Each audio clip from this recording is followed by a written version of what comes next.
You know, the United States of America was the greatest country before Trump, and it's the greatest country now after Trump. The white supremacists want to go back. They want to go back to the days when it was legal to own slaves. You are about to be entertained by the eighth, the young man who has become a legend in his own time. Come on, and I want the truth. You can't handle the truth. All right, everybody, it's the Ron Kelly Talk Radio program. Boy, and it's on blogtalkradio.com, the RonKellyShow.com. Everybody go to LinkedIn. I'm having some issues with Facebook. Everybody go to LinkedIn. If you want to hear the program, go on over to LinkedIn. And at LinkedIn, you can hear the program. Anyway, it's just a couple minutes past the hour. I didn't even put on my headset yet. Oh, man. I got issues. I ain't even put on my headset yet. Because I'm trying to see if the Ron Kelly Show is on.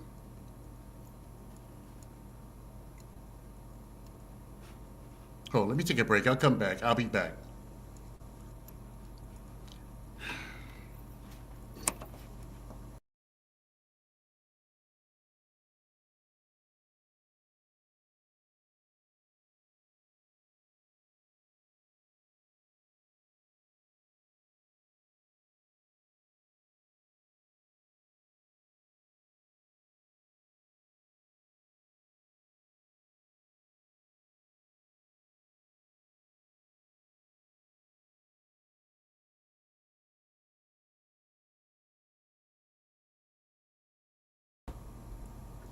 All right, everybody, welcome back. It's the Ron Kelly Talk Radio program. Yeah, I think I am on. Okay, all right, it's the Ron Kelly Show, and it's on blogtalkradio.com, the RonKellyShow.com, and yeah, I am on. Man, oh Lord, somebody help me! I'm trying to find a new way to broadcast the show, but I believe that you can get it on. It's the Ron Kelly Show on live on Facebook, the Ron Kelly Show Facebook page. So welcome everybody. Thank you so much for joining me. Thank you to all of you great people who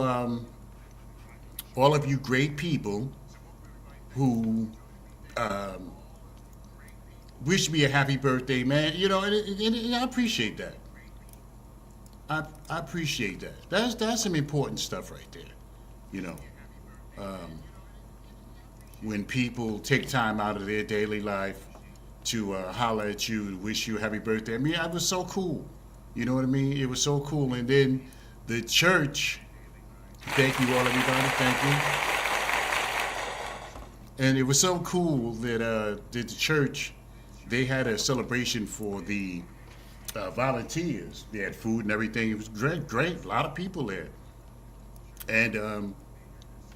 And they had a little cake for me, and and my crew, the media crew, sang happy birthday. So thanks everybody. Thank you for all the people on Facebook and all over the place. Thank you to everybody. Thank you to my church. Thank you to my Facebook peeps. Thank you so much for joining me.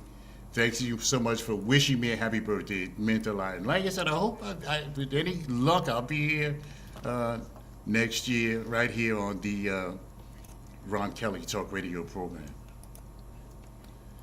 So wow, where do you start? You know, where do you start? So much going on. I just just unbelievable. And then this nonsense with Trump. I'll get to that a little bit later on in the program. You know, also I'm going to talk about black businesses. I'm going to talk about black businesses, and because people say that black businesses, you need to support black businesses, but I got to tell you, I never subscribed to that. I never subscribed to that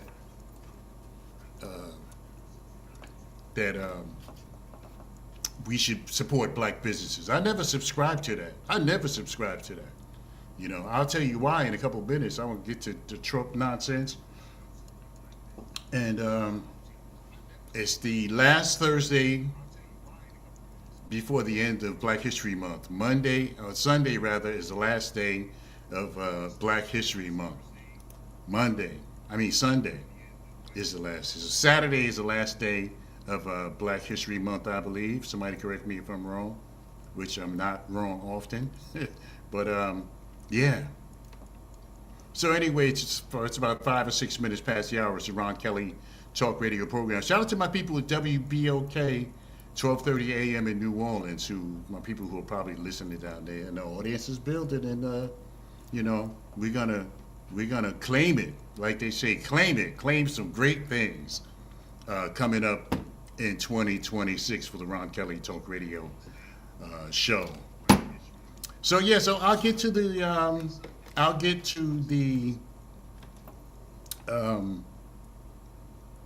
will get to I'll get to the, I'm looking at something. You gotta excuse me. Yeah, I'll get to the black business thing, because I never subscribed to that. It's about 7 minutes past the hour. I never subscribed to people saying we got to support black businesses, because if we have to support black businesses, then why? Why do we have to support black businesses? You know, we can't even support each other. So why do we have to support black businesses? That's what I want to know. And I'm going to put the link. I don't know if I can still do it, but I'm going to try to put the link in the comment section. So if you want to come at me, be my guest. I'm going to put the link. I'm going to put the link in the. I'm going to, on the break, when we go to the break, I'm going to put the link so you can come right onto the program. Everybody can see you, and you can holler at me, or holler, be respectful, and you can holler at me on the Ron Kelly Talk Radio show at about 8 minutes past. So yeah, so see, my thing is this, right? I put this out here earlier this week about black businesses and why we should support black businesses. And somebody said, so they can, the money stays in the community. Okay? Somebody said, so our money can stay in our community. That's what somebody said. And compared to everybody else, we're doing really bad when it comes to that. This is two things. How long does money stay in the black community? Now, and you can Google it yourself. Okay, here we go. So it says that, it says black money, I just Googled it. It said commonly cited, yet often disputed, data suggests a dollar circulates in the black community for only 6 hours. 6 hours. So the black dollar circulates in our community only 6 hours, compared to 20 days in the Jewish community, 17 days in the white community, and 30 days is in the Asian communities. Now, this rapid turnover is attributed to lower reinvestment in black-owned businesses, though some analysts debate the accuracy of this specific figure. 6 hours. So the black dollar stays in the black community for only 6 hours. 6 hours. And you know what? You can believe that, because go to the mall. Who you see out there? Go to the mall. You see a lot of black people at the mall. Take Patterson, New Jersey, for example. Nobody's going to go down there and shop downtown Patterson or downtown Newark, or downtown Passaic, or some other places in New Jersey where my national audience, New Orleans audience doesn't know about. But nobody's going to go down to those areas and shop. It's not going to happen. And so, that's number one, that, The lack of, see, because if you go downtown, that's not the black community. Downtown Newark, downtown Jersey City, downtown Patterson, downtown Passaic. That's not the black community. So when you look at it, right, there is uh, there is enough. Let me put it like this, because I don't want to say the wrong thing. Barbershops and restaurants are not big enough to have reinvestment. No, they're not. See, because in the black community, you see barbershops mostly, and barbershops, hair places. That's what you see in the black community. That's it. If that. And then any of the other businesses that you see in the black community are owned by non-black people. Like the chicken places. Or if you go up Springfield Avenue in Newark, you see Applebee's and Home Depot, McDonald's, owned by big multi-billion-dollar conglomerates, and they're not reinvesting in the inner city. They're not reinvested in their neighborhoods. That money goes right out the door. Less than 6 hours, like 6 minutes. So the businesses in the black community are not not run or owned by people who live there. They're run or owned by people who leave as soon as they close.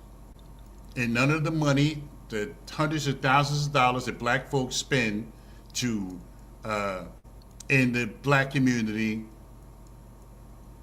hundreds of thousands of dollars, millions, goes right out the door. It goes right out the door. So yeah. So this is part of the problem. The money goes right out the door because a lot of the businesses that are in the black community are businesses owned by other people. That's number one. Or number two, I should say. Because the businesses, the businesses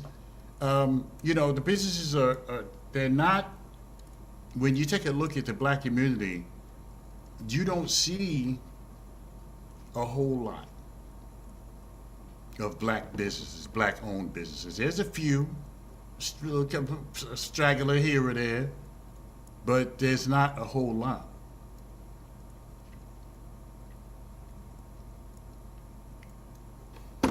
Yeah. So, let me see, it's 13 minutes past the hour. So yeah, in the black community, you don't see a lot of businesses.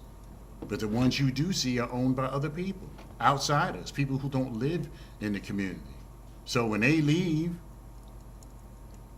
the money goes right out the door.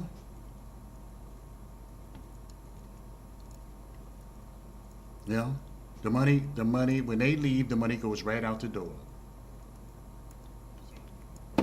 But as far as black businesses are concerned, I mean, I've talked to a lot of people before I started, to do this show, and I wanted to get a sampling of what black folks thought about black businesses.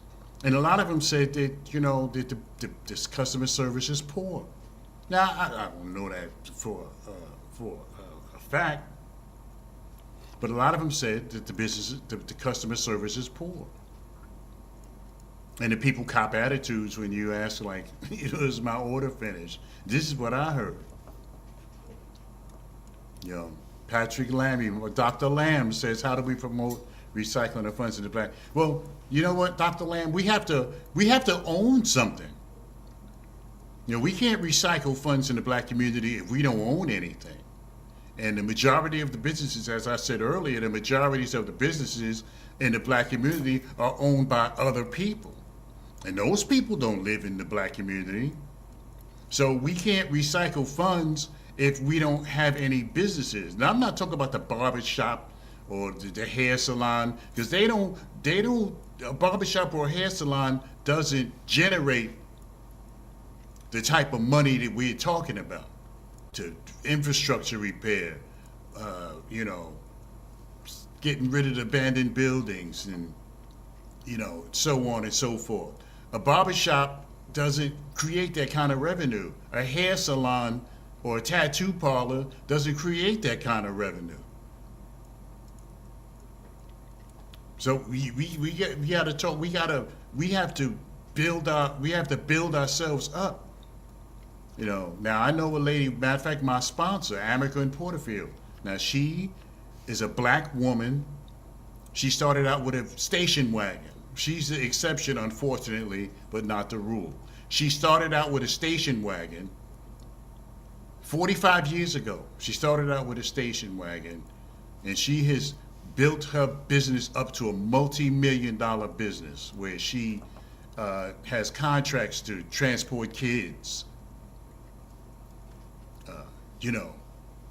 trips to the casinos, family reunions, all kinds of stuff. School athletic, after school, taking the kids to the athletic fields if they got a trip out of town. She does all of that. And she has been in business for 45 years, and now, starting out with one station wagon, she has a whole fleet of buses, and it's a multi-million-dollar business. Now, those are the kind of businesses that we need, as black folks. Cigar bars and this kind of stuff. That you can't, you barely keeping afloat.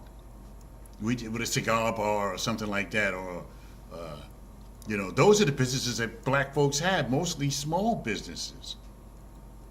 But the places we like to buy chicken at, one in particular, I'm not gonna say the name, but they're not black owned, but that's where we go because they got good chicken.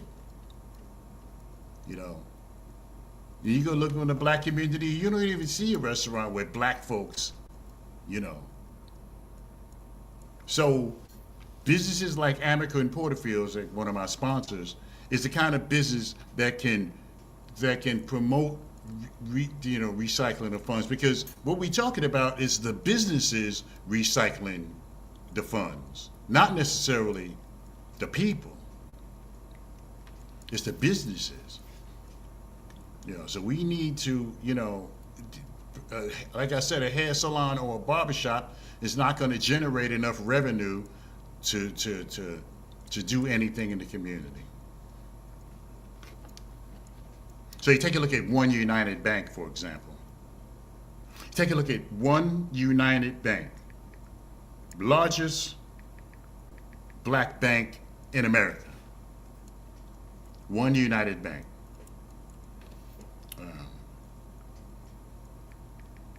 One United Bank, largest black-owned bank in America. One United Bank,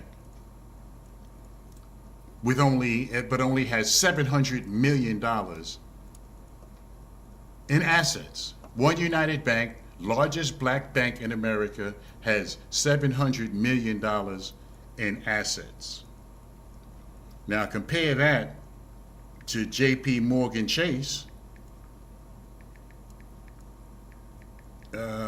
Compare that to J.P. Morgan Chase. J.P. Morgan Chase has assets of $4.4 trillion. $4.4 trillion is the revenue the assets that J.P. Morgan has versus 700 million. 700 million, 4.4 to 4.5 trillion dollars. You know how much money that is? That's the largest bank in America is J.P. Morgan Chase. The largest black bank, I'll say it once again, is One United Bank. Now, if everybody, for example, now if every black person in America banked with One United Bank, or a large majority of black folks, if they banked with One United Bank, One United Bank would be the largest bank, period, in America. It would be the largest bank in America if black folks banked at One United Bank rather than some of these other places, J.P. Morgan, Wells Fargo, Bank of America. Now that's power. So if the largest bank in America was a black bank, black owned bank, that would be major power. You know. So you talk about unity. You talk about unity. You know. Now you're talking about a black owned bank being the largest bank in America. That's power. So that's how we, because we can't complain about the system. Oh, I can't get a loan, or I can't get this, or I can't get that. We got to start complaining and do something about it. That's the only way we're going to make anything happen. We'll take a break and come back with more of the program. It's the Ron Kelly Talk Radio Show. And it's on blogtalkradio.com, the RonKellyShow.com. If you have any issues with Facebook, just go to LinkedIn. The Ron Kelly Show is there, and YouTube. Back in the mood with more of the Ron Kelly Show. Yes, indeed, I am the man. What a news cycle this is. This guy has got to go. Trump has got to go. George Floyd snuffed out by this police officer who's supposed to be serving and protecting people. It's the Ron Kelly Show.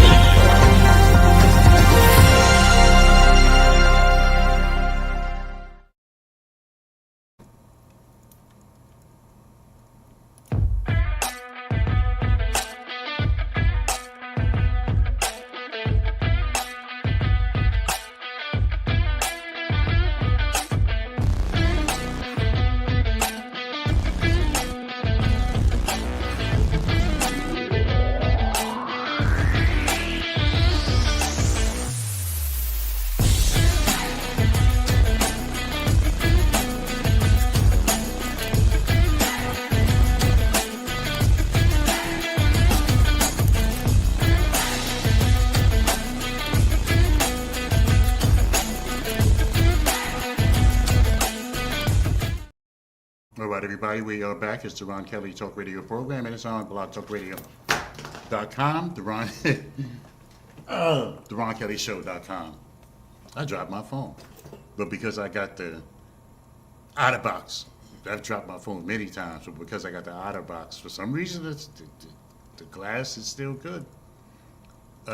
Anyway, everybody, it's 23 minutes past the hour. It's the Ron Kelly Talk Radio program, and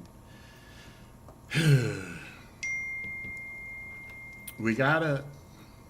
Somebody just sent me something on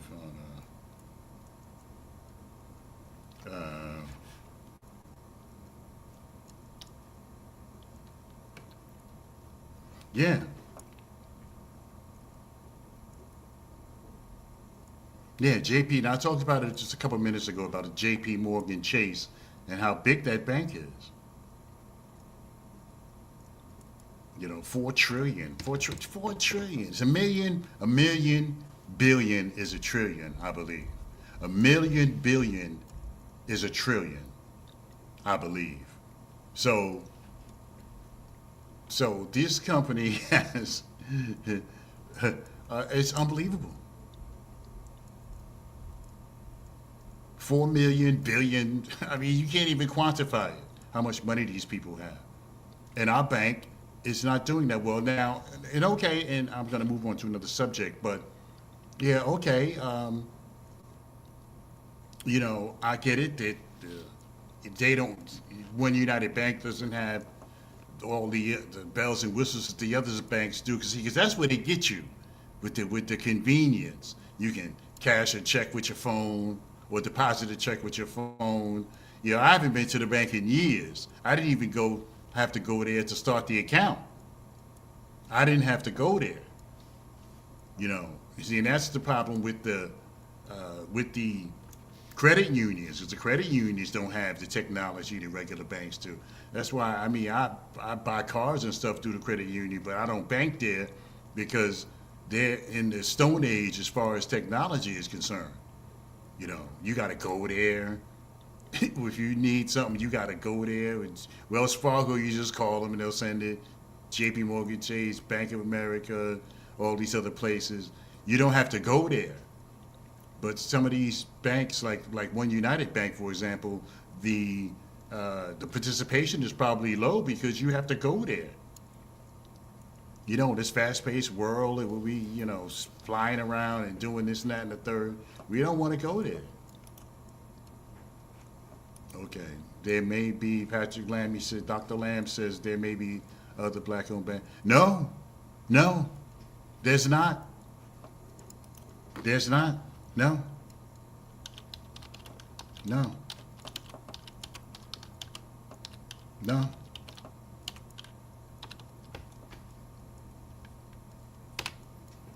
No. There are no other black banks in America bigger than One United Bank. It's the biggest bank. Okay, it's just 26 minutes after the hour.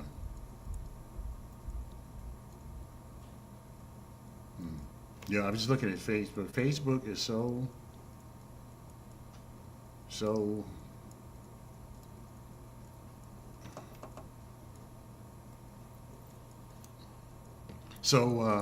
yeah. All right, everybody, it's 26 minutes past the hour. It's the Ron Kelly Talk Radio program at 26 minutes past the hour.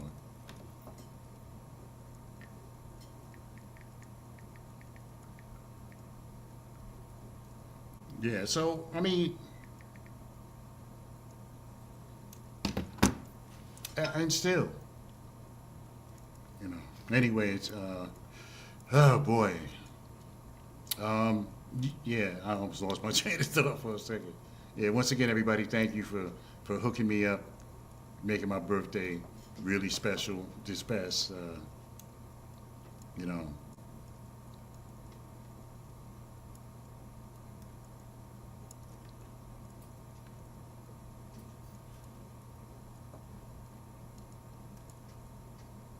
Yeah.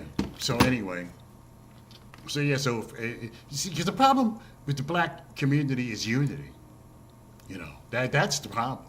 It's the unity piece that's missing from us. It's the unity part.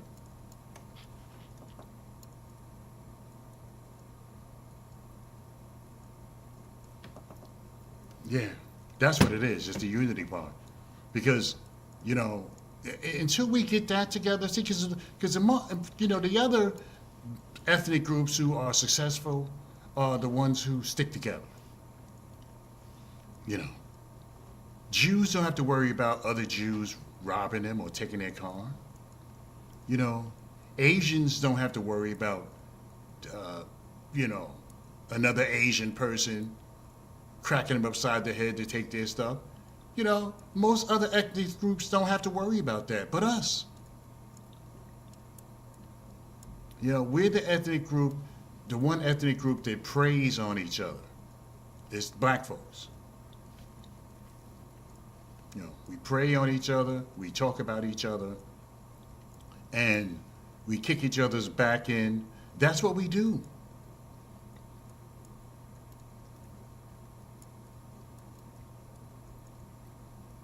That's what we do.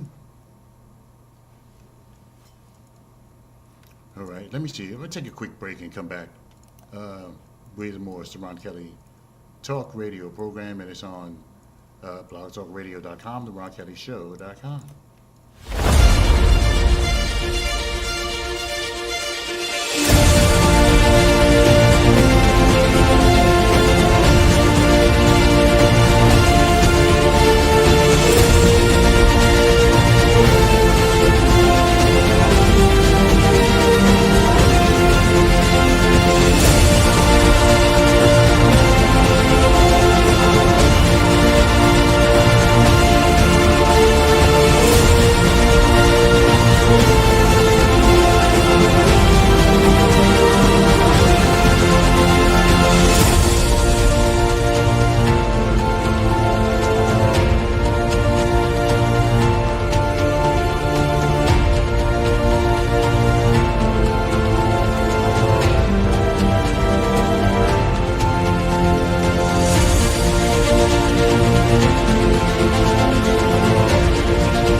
the Ron Kelly Talk Radio program, and it's on blogtalkradio.com, the RonKellyShow.com. Facebook, YouTube, LinkedIn, WBOK 1230 AM in New Orleans, and all over the damn place at past the hour. So I got that out of the way. Because we need to have businesses, not hustles. You know, we need to have businesses, not hustles, because a lot of times what we have is hustles. You know, just a hustle. It don't be a business. It be a hustle for the most part, because you're not looking to, because a lot of us are not looking to grow wealth. A lot of us are not looking to generate generational wealth. Or we're not running the business because we're concerned about how our grandkids are going to be. I mean, we don't run businesses like that. We don't run businesses with other people in mind. A lot of times we run a business with ourselves in mind. We think about us. What can I do? This is my business. Me, me, me, me, me. And we don't start businesses to leave to our children. We be hustling. Just take a look at when you look around at and yeah, white people do it too, but so what? I'm talking about black folks. I'm not talking about white folks.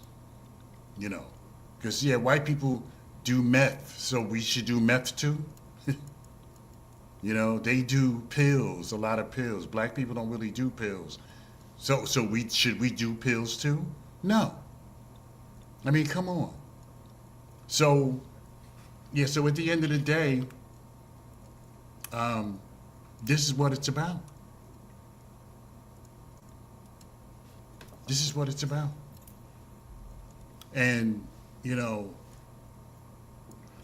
we have to build businesses that we want to grow our businesses. We don't want to, we want to build a business. See, because if we build a business with growth in mind, we probably would do a lot better. But when you're hustling and you don't care what the customer thinks and you're just doing you, and hey, if you don't like it, get out, and you're not building your business. You're just in business, so to speak, but you're not building your business. You're not building your business. So I think that's part of the problem. Building the business for the future. And a lot of times we don't. We're hustling. Every day I'm hustling.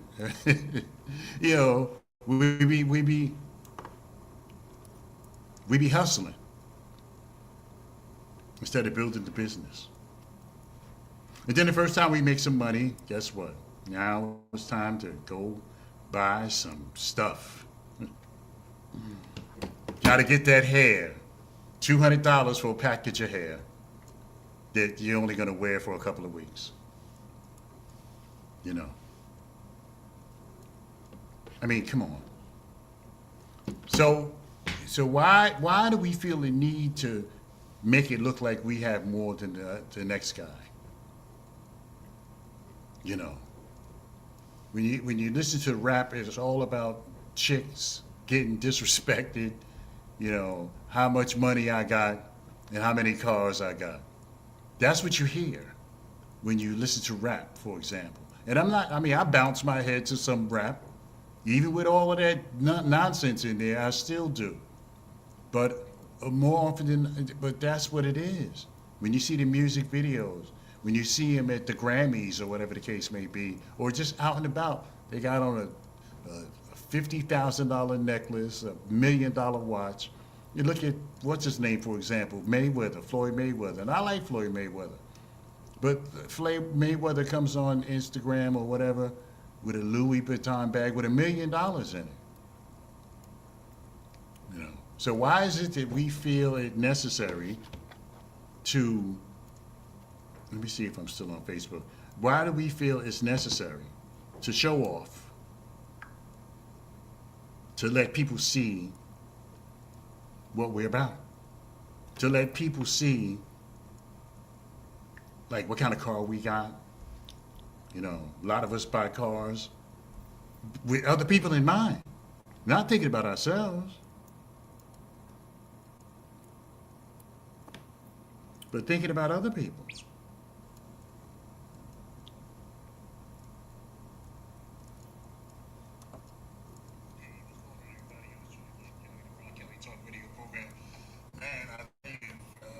This is wrong. Something's wrong. Lord and Savior Jesus Christ.